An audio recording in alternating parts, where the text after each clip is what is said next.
This is the story of the war that does not speak its name.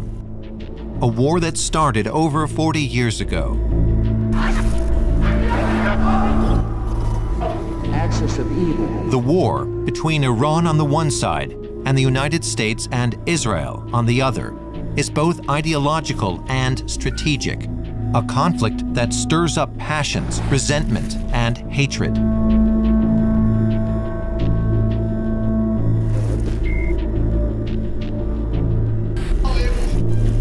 To understand this potential return of barbaric violence, we must go back in time to unravel the tangled threads of tragedy, seek the elusive truths behind the dogmas and the certainties, and tell this story.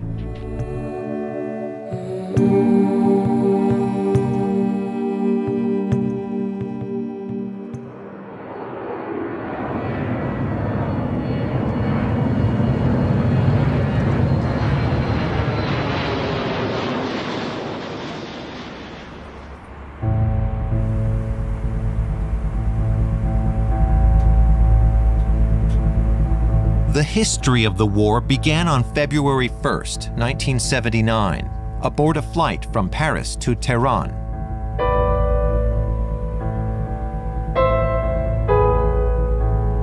An old man is praying. This is Ayatollah Khomeini. He is preparing to radically change the history of Iran.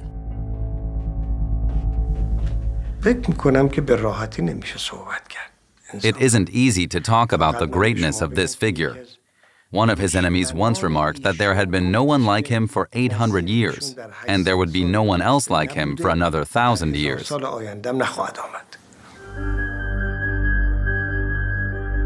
Khomeini historically embodied the people's opposition to the Shah, the all-powerful monarch who had reigned over Iran for nearly 40 years. In exile for 15 years, the Ayatollah was finally returning home for the final battle alongside his people, a revolution in the name of Shiite Islam. A new era was about to begin in the Middle East.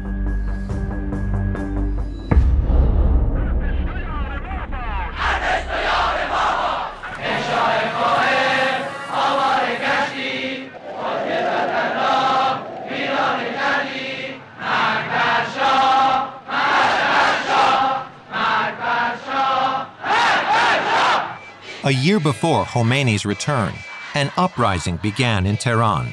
In early 1978, hundreds of thousands of Iranians took to the streets to challenge their ruler.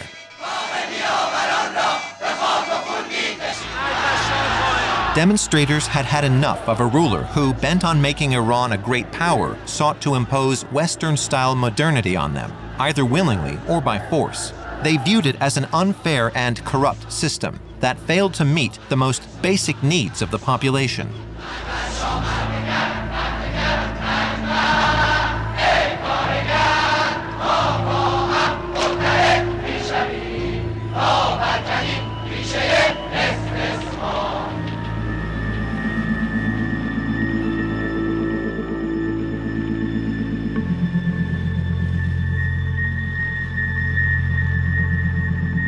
Two countries had come to embody the imperialism condemned by the demonstrators. Two countries that supported the Shah's regime, the United States and Israel. Today, it is difficult to imagine those two countries were the Iranian state's closest allies. For us, Iran was arguably our most important partner after the United States in terms of economic interests. We undertook some grand projects with them. Back in the 1950s, Israel had made overtures to the Shah. Isolated in an Arab world that refused to acknowledge its existence, the Hebrew state was looking for non-Arab partners a little further afield in the Middle East. Iran, Persian, pro-Western, built on a different kind of Islam to the other Arab countries, stood out as a natural ally. It's hard to imagine now, but it was a very close-knit collaboration.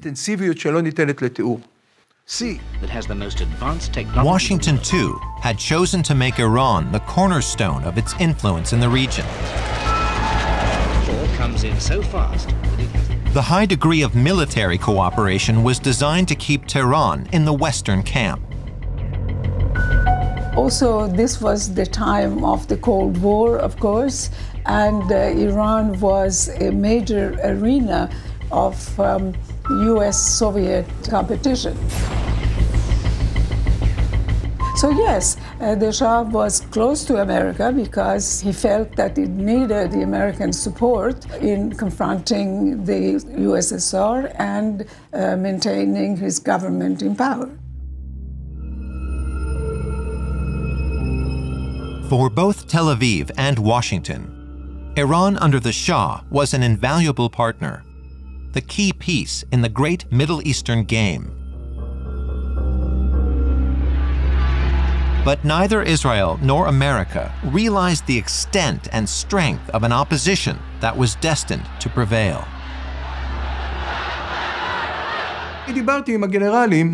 When I spoke with the generals, they would tell me, look, it's like measles. We're seeing demonstrations at the moment. That's the way it is. The Shah has asked us to sort it out because he's the military chief. Well, we're sorting it out.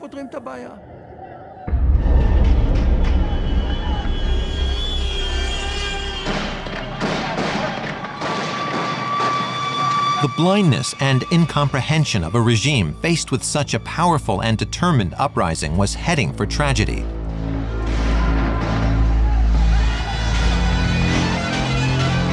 That day, Black Friday, the Shah's army opened fire in the streets of Tehran.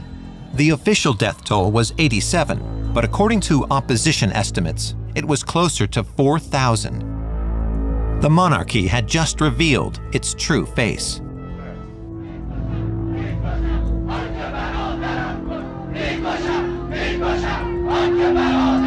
The revolutionary process was underway, and now there was no stopping it.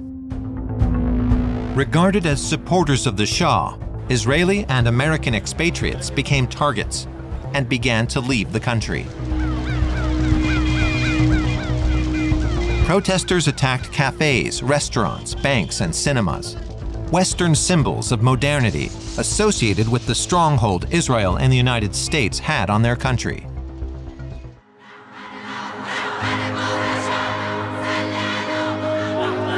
Tearing down the monarchy, breaking ties with Washington and Tel Aviv, rejecting Western-style modernity. All of these objectives combined into a single battle.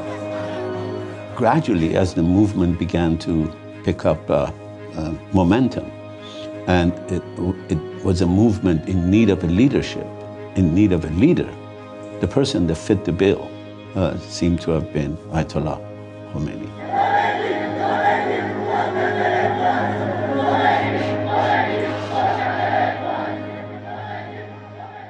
I have to say that not only the different factions of Islamic movement followed Ayatollah Khomeini and joined him, but the other factions of the movement as well, like nationalists, like Marxists, all factions supported Ayatollah Khomeini as the leader of the revolution.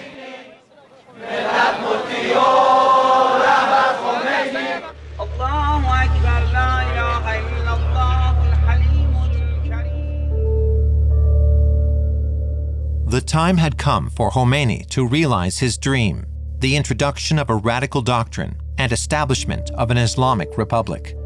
A theocracy wherein the ultimate power lay with a religious authority, the supreme leader, him.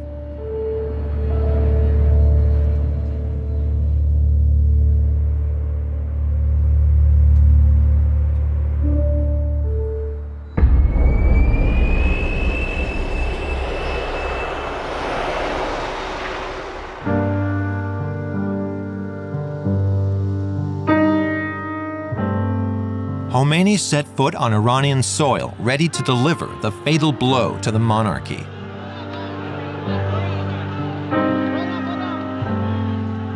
Nothing and no one could stand in his way.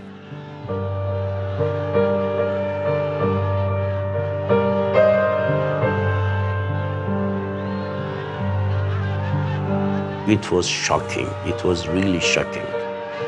About 10 million people came to the streets of Tehran. This was the biggest welcoming ceremony ever during the history, as long as I remember. 10 million people to come to welcome a leader.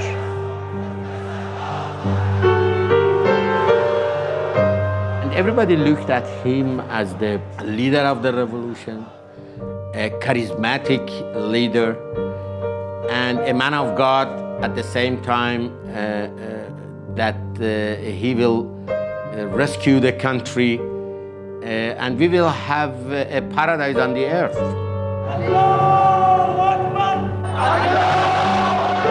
Khomeini was now the man who embodied the legitimacy of power, especially as the Shah, weakened by ill health, had departed the country 3 weeks earlier. من دولت تعیین میکنم، من تو دهن این دولت میزنم، من دولت تعیین میکنم، من به پشتیبانی این ملت دولت تعیین میکنم، من به واسطه اینکه ملت مرا قبول دارد.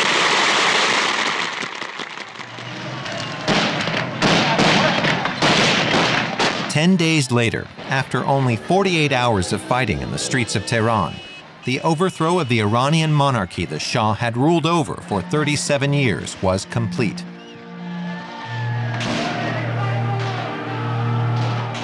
The revolution had achieved a total victory. Ayatollah Khomeini was the country's new leader.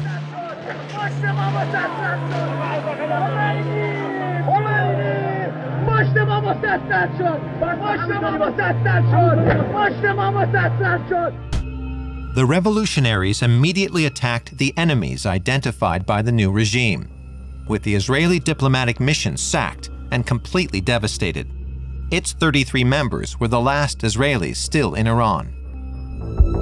They traveled in small groups to the Hilton Hotel in central Tehran, where a bus was waiting to take them to the airport, a distance of some 17 kilometers. 17 kilometers through a hotbed of revolution. 17 kilometers, 10 million Iranians on either side of the road, all with tomatoes and eggs. In the bus, there was a driver and 2 Iranians with Kalashnikovs. Our bus moved on. They thought it was a revolutionary bus. Not a single egg or tomato was thrown.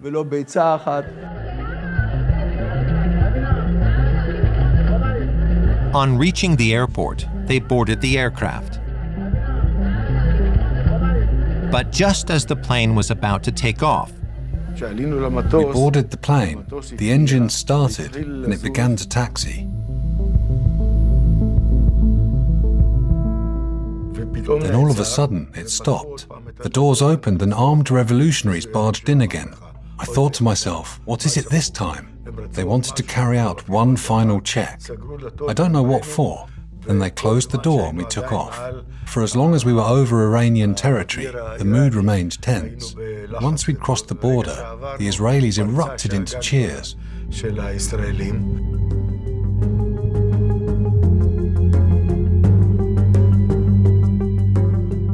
Meanwhile, the Israelis' arch-enemy, Yasser Arafat, leader of the PLO, the Palestinian Liberation Organization, was arriving in Tehran, welcomed like a true head of state.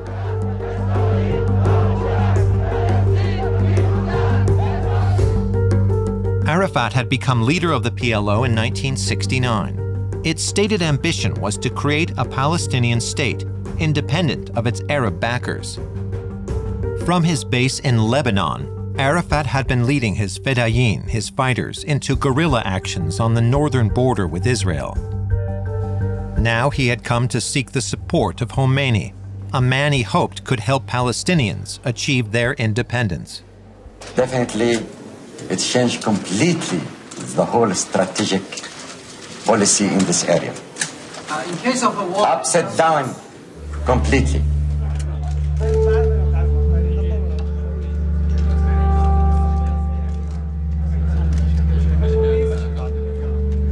By inviting Arafat to Tehran, Khomeini was sending a powerful message to the entire Muslim world.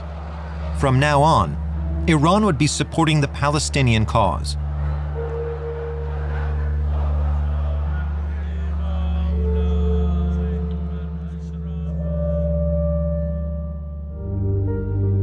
Khomeini then took a provocative initiative. Instead of an Israeli diplomatic presence, there would now be a Palestinian embassy. It was a clear statement. With this gesture, the Ayatollah was severing all links with Israel, a state whose existence had no legitimacy for him. Any strategic alliance between Israel and Iran was now unquestionably a thing of the past.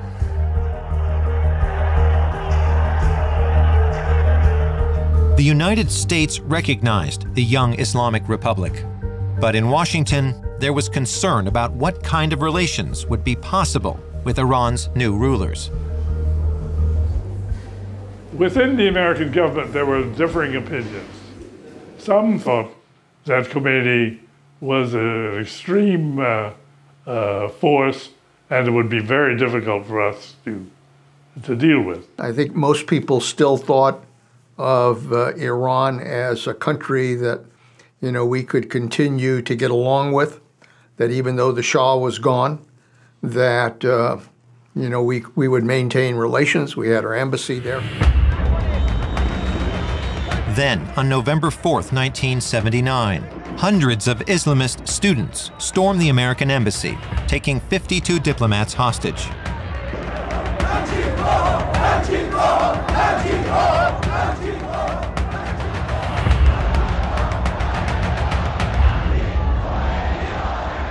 Khomeini was hesitant. Would he support these students and risk seriously jeopardizing relations with the United States? Would he support them to keep control of the movement? وقتی که جوانهای پاسدارمون لانه جاسوسی را فتح کردند و جاسوسان جوانهایی که می‌خواستند که از زیر یوغ امریکا و خودشون برای خودشون کشورشون را اداره کنند.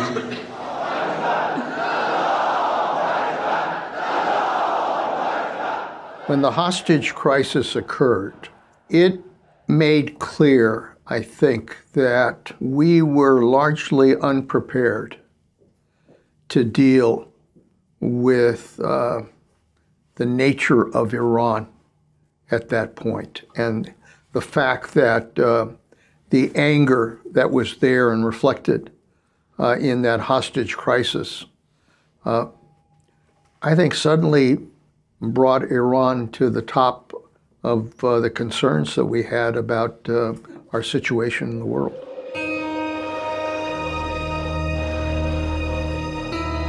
The last hostages were finally freed after 444 days. By supporting the students, Khomeini made the U.S. Embassy hostage-taking Act 2 of the revolution.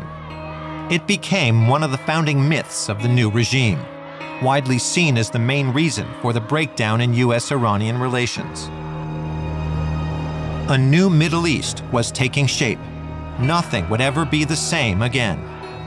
Tehran's ambitions and interests were on a collision course with Washington and Tel Aviv. A great clash was looming.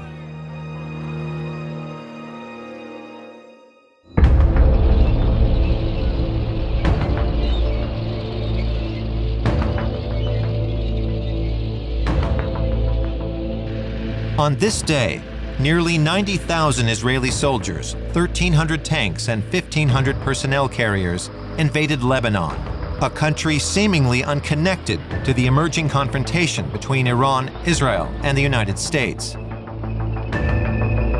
Torn apart by civil war for many years, Lebanon had become a regional battleground. Syria occupied a part of the country to the east, but in the south especially, the PLO was all-powerful. The Palestinian organization had made the area its operational base for instigating deadly raids against Israel. On June 6, 1982, Tel Aviv launched Operation Peace for Galilee.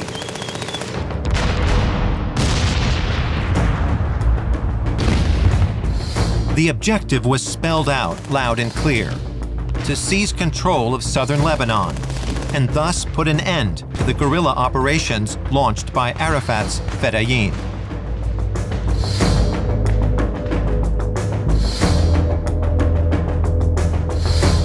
We came here to fight and destroy the terrorist organizations that have been killing and murdering our people for years and years. That is our goal here. Ariel Sharon, recently appointed Minister of Defense, was leading the offensive. To his fellow countrymen, he was a hero who had been at the forefront of every military victory Israel had won since its inception in 1948. Once we finish it, we'll move immediately back. We don't have any interest whatsoever to stay here, not our country. We don't need even 1 square inch of this country.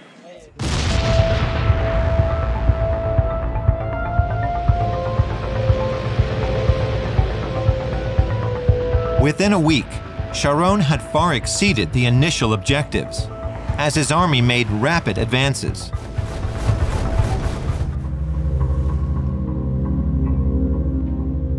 Tehran looked on stupefied.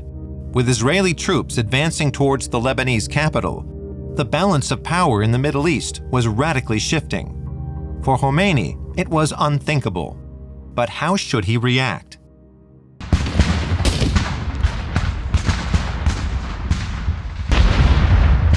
Engaged in an all-out war against Iraq after the attack launched by Saddam Hussein 2 years previously, in September 1980, the young Islamic Republic would be forced to fight for its survival for 8 long years in what became known as the Iran-Iraq War. At this stage, the Iranian leader did not have the resources to open another front against Israel in Lebanon. Khomeini issued a statement justifying this decision, saying the road to Quds, which is Jerusalem, goes through Karbala, which was a religious way of expressing a deeply strategic decision, meaning first things first. The aspiration for Iran to play some role in the liberation of Jerusalem comes after Iran has managed to defeat Saddam Hussein.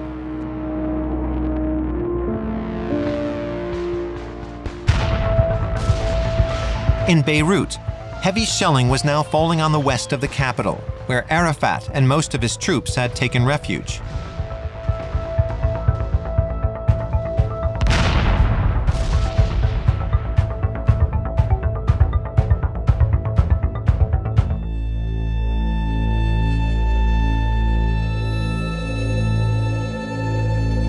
Part of the city was razed to the ground. Thousands were dead, mostly civilians. On August 21, 1982, the Israeli siege ended.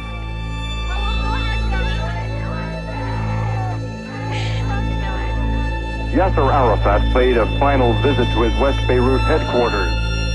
Defeated, Arafat departed Lebanon and went into exile in Tunisia with 10,000 of his Fedayeen. They were replaced by a multinational force composed mainly of US and French troops, tasked with ensuring the safety of the Lebanese capital.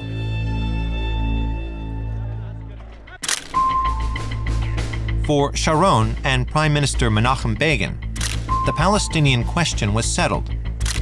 They could now proceed with their secret objective of transforming Lebanon. The multi-faith country would become a Christian state led by the Maronite minority. This new Lebanon would be a powerful state and, above all, an ally.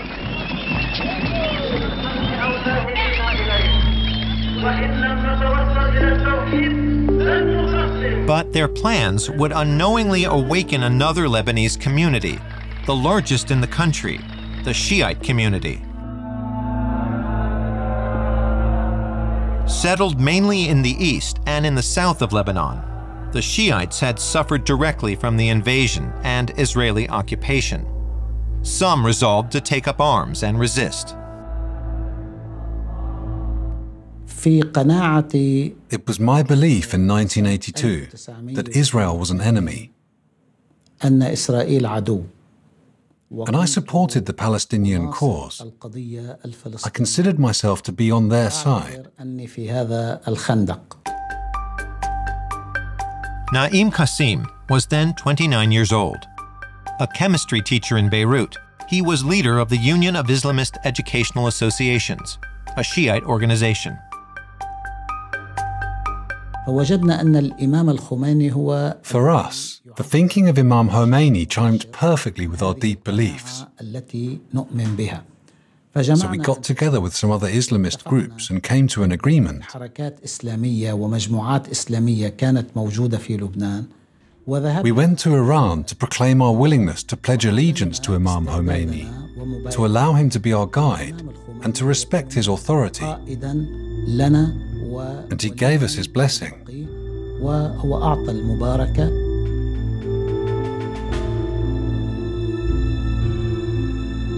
Khomeini welcomed this alliance. It would allow him to better fight the Jewish state. It was an obvious union, given his old and deep ties with the Lebanese Shiites. Many of the leaders of the revolution in Iran, who became at top positions after the victory of revolution, they had very good background in Lebanon before revolution, good connection with Shia people in Lebanon. You know, Shiism in south of Lebanon is older than Shiism in Iran.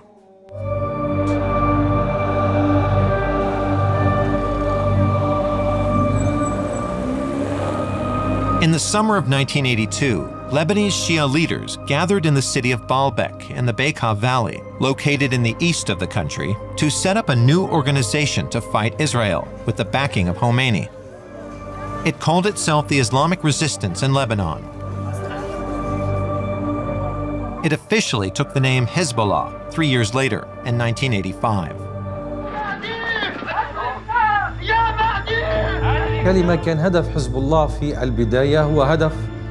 Hezbollah's initial objectives were military. It was not only about offering armed resistance against the Israelis, rather to end the occupation by any means necessary and drive them out of Lebanon.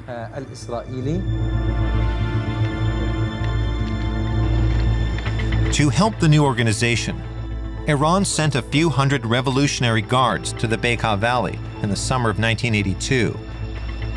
These men were part of the elite body created at the birth of the Islamic Republic and charged with its defense. It reported directly to the supreme leader. While these elite soldiers did not actually fight, they supplied weapons, money, and know-how.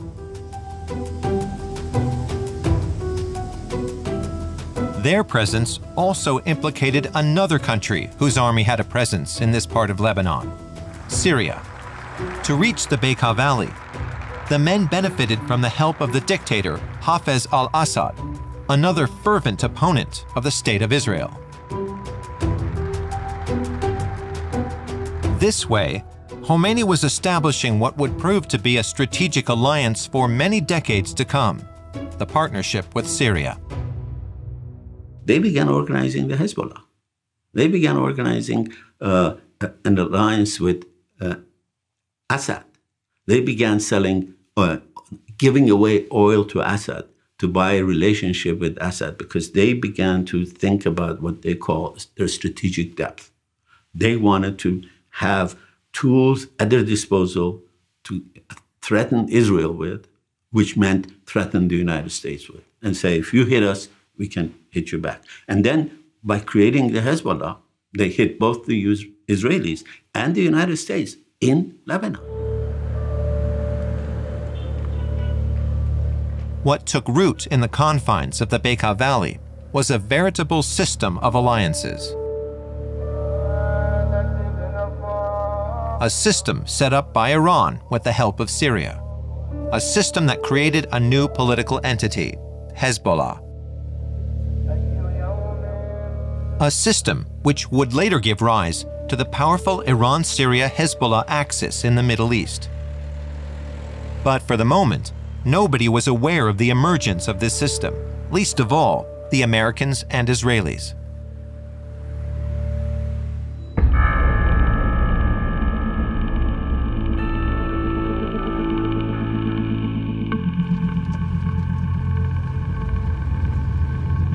Der Kanun, southern Lebanon, about 10 kilometers from the Israeli border. At around 6:30 a.m., a white Peugeot stuffed with explosives leaves the village, heading towards Tyre, the largest town in the region. At the wheel is a young 18-year-old resistance fighter and member of Hezbollah. His name is Ahmad Kassir. Ahmad Kassir had always been a quiet person, but he could not keep silent in the face of injustice. He lived in Saudi Arabia at the time, but returned to Lebanon after the Israeli invasion. Our uncle tried to hold him back, telling him that a war was raging. But his reply was, "I know what I must do."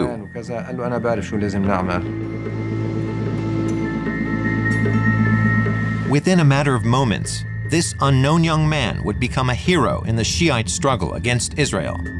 What is known here as a shaheed, a martyr of the resistance.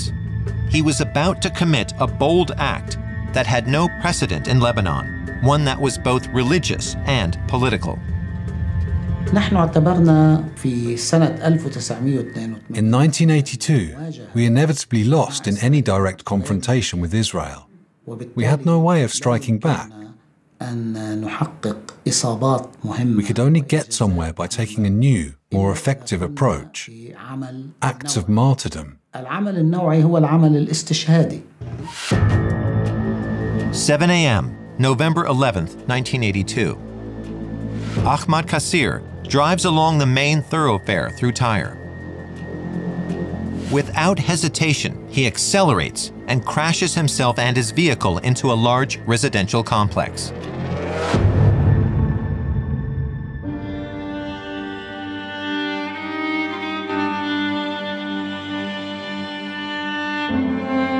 The Israeli military headquarters for the whole of southern Lebanon collapsed.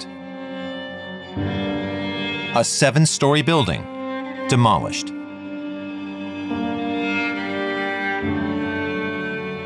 באיזה קומה אתה היית כשהיה פיגוע? קומה חמישית. והייתי בדיוק בשירותים. באתי לעשות צרכים ופתאום שמעתי את הפיצוץ. והרגשתי שהכל קורס. ופתאום ראיתי את עצמי קבור מתחת להריסות של הבטון. והתחלתי לצרוח שיצילו אותי. אחרי איזה שעה של מאמצים הצליחו למשוך אותי מתחת להריסות של הבטון. أنا كنت بصور كونه عنا كان محل خضرة. At the time, we had a grocery store in Tyre. I was on my way there when the explosion happened.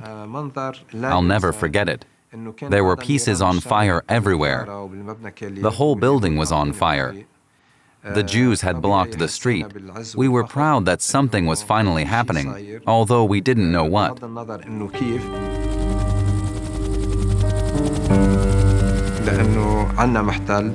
We were occupied. We were glad that some of the occupiers died, but we were nervous because we didn't know who was behind it. We didn't know it was my brother Ahmad. I will never forget the moment I found out.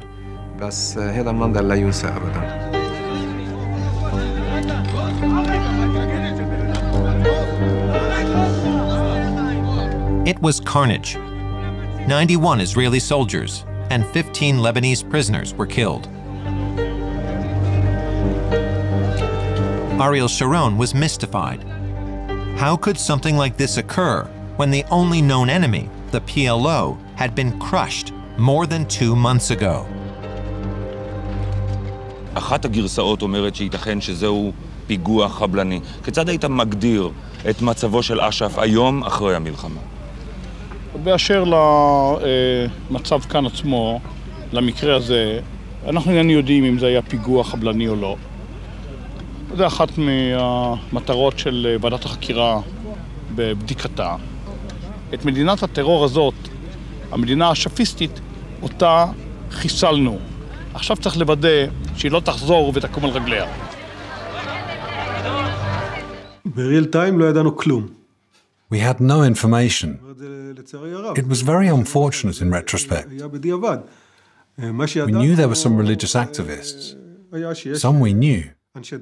Others we didn't. הכרנו את חלקם. تقصد إسرائيل الداخل لتضريبها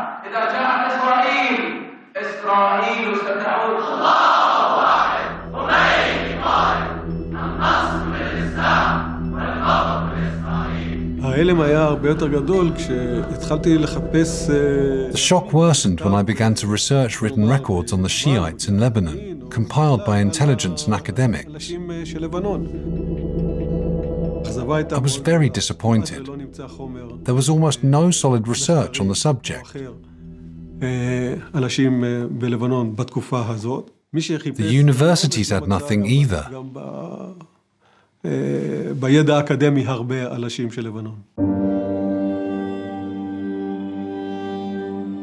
The multinational force in Lebanon, led by the Americans and French, was just as unaware as the Israeli military.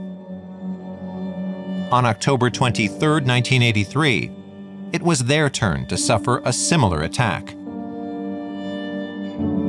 The 2-ton bomb devastated the 4-story building in which 200 Marines may have been sleeping when the explosion occurred shortly after 6 a.m. Beirut time. The Americans lost 241 soldiers. At the same moment, a suicide bomber blew himself up in a building serving as a barracks for the French forces. 58 were killed. A double strike claimed by a mysterious Islamic Jihad movement, thought to be a figurehead for Hezbollah and Iran. I think there is much that indicates that the Iranians did have a role, if not a very important role, in that. Do you have any indication about responsibility? Who's guilty? Yes, we have some. We're not going to point the finger until we're absolutely certain, but I think the thing that does come through loud and clear is just the insidious nature of terror, international terror. With this new attack, the Hezbollah Shiites could no longer be ignored. They saw themselves as a resistance movement against Israel and its allies. I recall Hezbollah seeming to be a domestic factor, and then by the mid-1980s, it was clear that there was this pipeline, arms, material, men coming from Iran, hostages going from Lebanon to Iran, and political support. So this was an emerging phenomenon.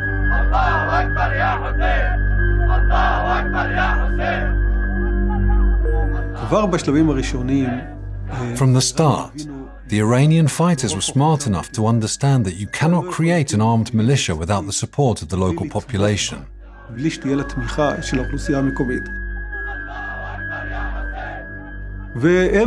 The Iranians constructed what I would call a counter-society alongside the ordinary Lebanese state.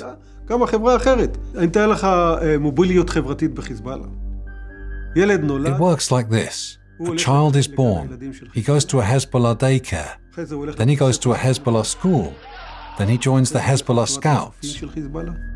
After that, he attends a Hezbollah high school, and then he joins Hezbollah.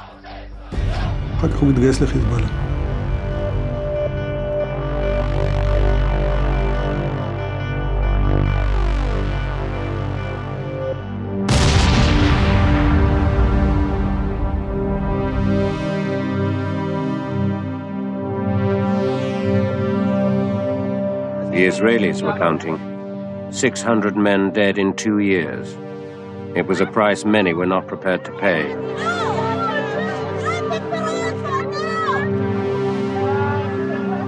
The Israeli army gradually lost control of Lebanon. On June 6, 1985, 3 years after the start of the invasion, the Israeli army pulled out, preserving a security zone in the south, an area representing 10% of Lebanese territory. The Israeli army remained there for 15 years until 2000. It saw this withdrawal as a humiliating defeat, while for Hezbollah, it marked a first victory.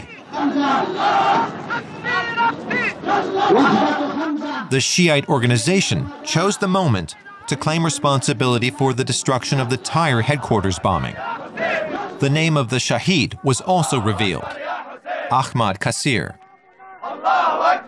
November 11th, the day of the attack, became the movement's official Martyrs' Day.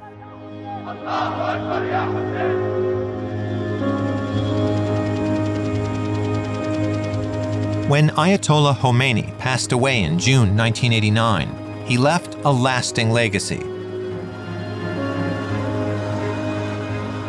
The Shiite theocracy which he had founded 10 years earlier had been firmly established, and the fight he initiated against Israel and the United States had, with the help of Hezbollah, profoundly changed the landscape in the Middle East. But moving forward, what would his successors do with his legacy?